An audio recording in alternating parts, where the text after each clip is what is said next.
Because he couldn't stand the sound of his coworkers mocking, he wore noise-canceling headphones all the time, but they still wouldn't leave him alone. Við vorum að spá í það hvernig það að ríða þegar maður svona ógeðslega feitur eins og þú.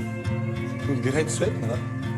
He chose to ignore them and walk away, but that only made their bullying worse. They warned Inga again, and sure enough, the next day, while everyone was showering, the co-workers openly mocked him once more. Ekki sturtufúsi? Ferðu þá aldrei í sturtu? Hvað eiginlega langt sem þú fórst í bað?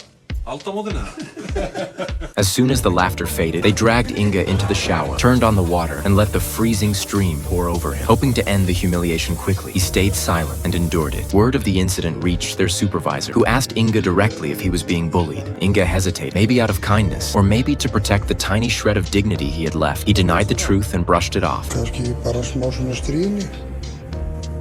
Bara eins og gengur að gerist á vinnustöðum. Ekkert alvarlegt.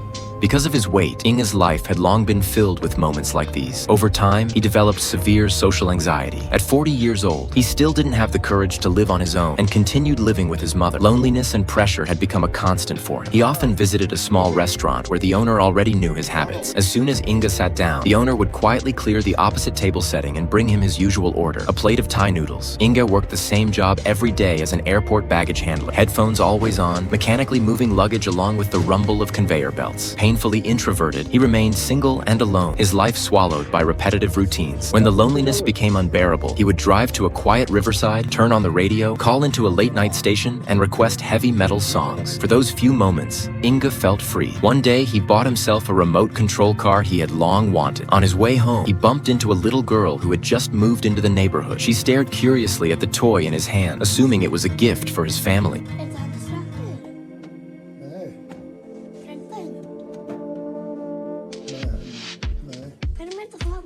Embarrassed, Inga couldn't bring himself to admit it was for himself. Luckily, the girl's father appeared carrying furniture, giving Inga the chance to say a quick hello and escape. Later that night, he looked out the window at the falling snow. Seeing the streets nearly empty, he hurried outside. In the storm, he played with his new toy car, letting his inner child run free. He loved the quiet, the emptiness, the distance from the noise of people. Inga's biggest passion was recreating famous historical battles on tabletop maps. That hobby led him to his only real friend, with whom he would regularly meet to reenact and compete. In those moments, Inga let down his guard, talked freely, and even managed a rare smile. Unlike his friend, 40-year-old Inga was single and poor, while his friend enjoyed a happy marriage, a stable career, and even had a pair of adorable twin sons, making it hard for Inga not to feel a twinge of envy despite his own moments of happiness. One day, his mother's boyfriend accidentally messed up Inga's sand table. Concerned, Inga rushed over. Every soldier's position, every grain of sand